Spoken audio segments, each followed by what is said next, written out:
Hello दोस्तों, आज हम आपके साथ एक बहुत महत्वपूर्ण टॉपिक डिस्कस करेंगे जिसका नाम है एंटी डिफेक्शन लॉ यानी कि दल बदल कानून। अभी मणिपुर में आपने इसके बारे में पढ़ा होगा कि बीजेपी के कुछ विधायक जो हैं बीजेपी से अलग होने वाले थे। हालांकि अमित शाह ने मैटर को संभाल लिया है, लेकिन अभी लास्ट 5 ईयर्स की बात करें तो अरुणाचल प्रदेश, उत्तराखंड, कर्नाटका, हाल फिलहाल में एमपी, गोवा, ये सब जगह है जो है एंटी डिफेक्शन जो है काफ़ी न्यूज़ में रहा, दल बदल कानून। तो ये होता क्या है, इसका मतलब पहले आपको बेसिक में समझाते हैं कि मान लीजिए कि आपने एक्स पार्टी के कैंडिडेट को जो है वोट किया था और वो जो एक्स पार्टी का कैंडिडेट है वो बाद में जाके वाई पार्टी में मिल जाता है, तो इसको बोलते हैं दल बदलना। ठीक है।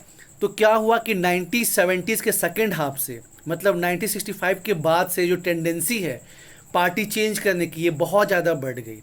और 1967 में तो अजीब हो गया।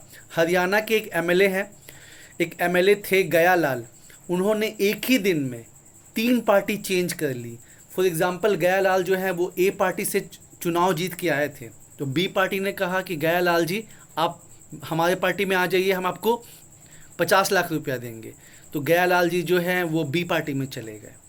फिर बी पार्टी में जाने के बाद सी पार्टी ने कहा कि गयालाल जी हम आपको 1 करोड़ रुपया देंगे, आप हम में आ जाइए। तो गयालाल जी जो है फिर सी में चले गए। तो ऐसे ही एक दिन में उन्होंने 3 पार्टी चेंज की, और उससे जो है ये आपने सुना ही होगा आया राम और गया राम। उसके बाद जो है बहुत ज़्यादा एमपीज़ का, मेंबर ऑफ पार्लियामेंट का और बहुत ज़्यादा एमएलएज़ का जो है एक पार्टी से दूसरे पार्टी में शिफ्ट होना मतलब चला। तो इस वजह से जो है पॉलिटिकल इंस्टेबिलिटी हो गई, राजनीतिक अस्थिरता हो गई, बार बार चुनाव कराने पड़े और भी काफ़ी समस्याएं आने लगी। तो फिर सोचा गया कि कैसे इसको ठीक किया जाए। तो 1985 में राजीव गांधी के टाइम पे 52nd अमेंडमेंट किया गया, 92वां संशोधन जो है वो किया गया, और 10th शेड्यूल 10वीं अनुसूची को लाया गया, और उसमें कुछ टर्म्स एंड कंडीशंस मेंशन किए गए कि अगर जो एमएलए हैं, एमपी हैं, अगर वो ये चीज़ करते हैं तो फिर उनको डिस्क्वालीफाई कर दिया जाएगा। अब वो क्या क्या चीज़ें हैं उनको हम समझते हैं। तो पहला है कि जो मेंबर है एमएलए या एमपी, वो वॉलेंट्री जो है वो रिज़ाइन करता है, अपना इस्तीफ़ा देता है वॉलेंट्री, बिना किसी फोर्स के, बिना किसी दबाव के, तो उसको मतलब डिस्क्वालीफाई कर देगा। कौन करेगा ये भी जान लीजिए। लोकसभा में स्पीकर, राज्यसभा में चेयरमैन, और फिर विधानसभा में जो है वहाँ का जो स्पीकर होगा वो कर सकता है। फिर से जानिए, लोकसभा में स्पीकर को ये पावर है, और राज्यसभा में चेयरमैन साहब को है, और राज्यों में विधानसभा में स्पीकर को है। तो पहला कंडीशन तो हमने बताया कि वॉलेंट्री रेजिग्नेशन, उस पर कोई दबाव नहीं होना चाहिए। दूसरा मैटर है कि आप जानते ही होंगे कि पार्लियामेंट में, मतलब राज्यसभा में 12 मेंबर नॉमिनेट किए जाते हैं, लोकसभा में 2 मेंबर नॉमिनेट किए जाते हैं, और स्टेट में 1 मेंबर नॉमिनेट किए जाते हैं। पार्लियामेंट में ये काम प्रेसिडेंट करते हैं और स्टेट में ये काम गवर्नर करते हैं, मतलब नामांकित किए जाते हैं। तो अगर नामांकित सदस्य ने 6 महीने के अंदर कोई पॉलिटिकल पार्टी ज्वाइन नहीं की तो फिर उसको मतलब डिस्क्वालीफाई कर दिया जाएगा एंटी डिफेक्शन लॉ के अंदर।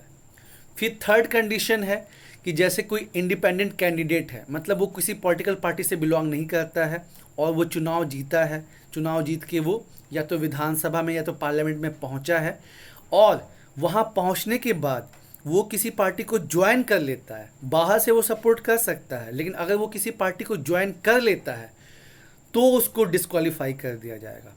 नॉमिनेटेड अगर नहीं करता है तब उसको डिस्क्वालीफाई कर दिया जाएगा, और इंडिपेंडेंट अगर कर लेता है तो उसको डिस्क्वालीफाई कर दिया जाएगा। अजीब सा नियम है। उसके बाद जो फोर्थ कंडीशन है कि जो भी पॉलिटिकल पार्टी हैं अलग अलग मैटर्स पे विप जारी करती हैं। विप क्या होता है कि जैसे जो भी मैटर चल रहा है तो उस पर वो अपने सदस्यों को बोलती हैं कि आपको या तो इसके फेवर में या तो इसके अगेंस्ट में वोट करना है।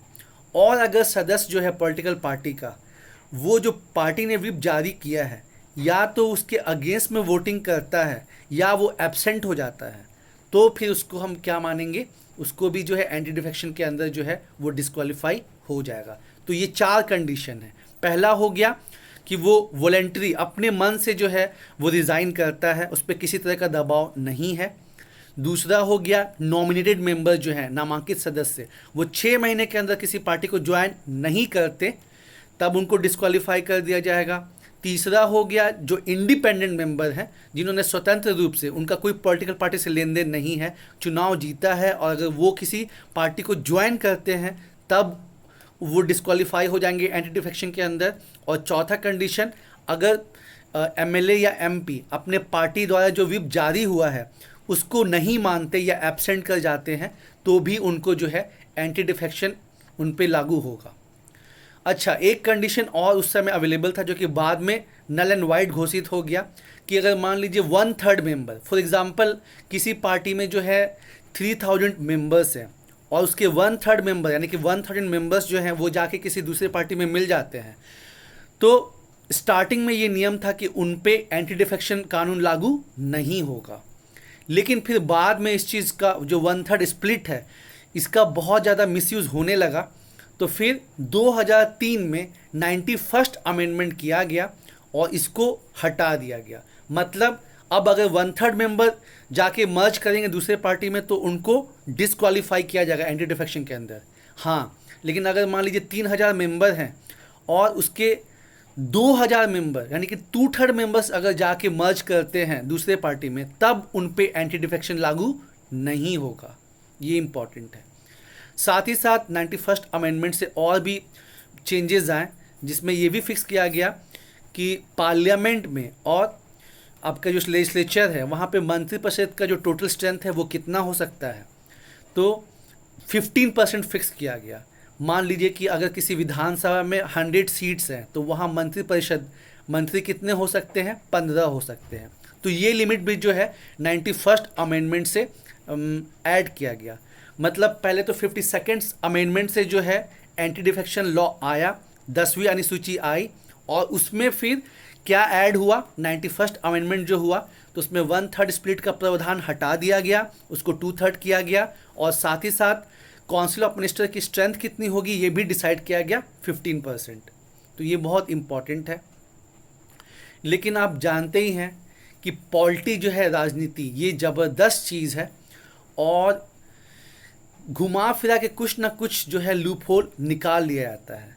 तो इसी की वजह से अभी हम देख रहे हैं हाल के सालों में कर्नाटक में, आपका एमपी में, गोवा में, उत्तराखंड में, अरुणाचल प्रदेश में, कि मतलब कुछ मेंबर्स को जो है ना, जैसे मान लीजिए कि कर्नाटक में क्या हुआ था कि 17 मेंबर जो हैं वो डिफेक्ट कर गए थे और बीजेपी ने उनको प्रलोभन दिया कि हाँ भाई आप जो है रिज़ाइन कर दीजिए और फिर बाद में आप मेरे पार्टी में ज्वाइन हो जाइए। एक चीज़ याद रखिएगा, रिज़ाइन करने के बाद जो है क्या होता है कि मेंबरशिप चली जाती है, ठीक है।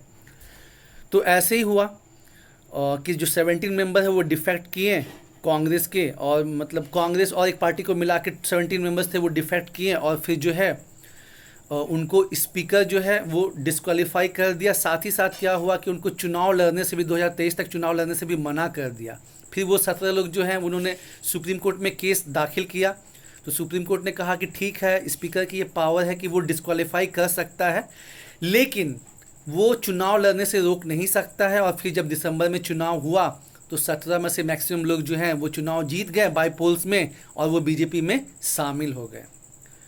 तो यही कहा जा रहा है कि एंटी डिफेक्शन लॉ तो है लेकिन अभी उसमें बहुत खामियां हैं। अच्छा, एक क्वेश्चन ये और उठता है कि क्या एंटी डिफेक्शन लॉ का, दल बदल कानून का जुडिशियल रिव्यू हो सकता है?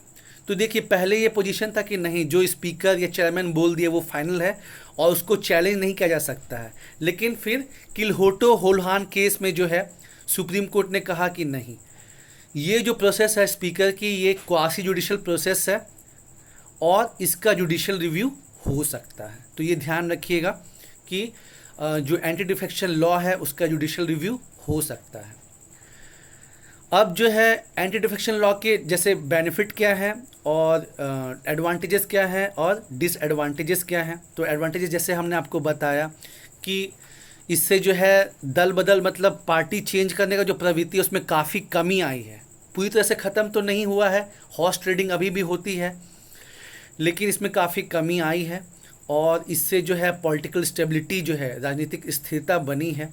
और राजनीतिक स्थिरता बनने से क्या हुआ कि डेवलपमेंट हुआ है, आर्थिक सामाजिक विकास हुआ है। जब एक स्टेबल गवर्नमेंट रहेगी तो जाहिर सी बात है कि वहाँ पे जो है आर्थिक और सामाजिक विकास होगा।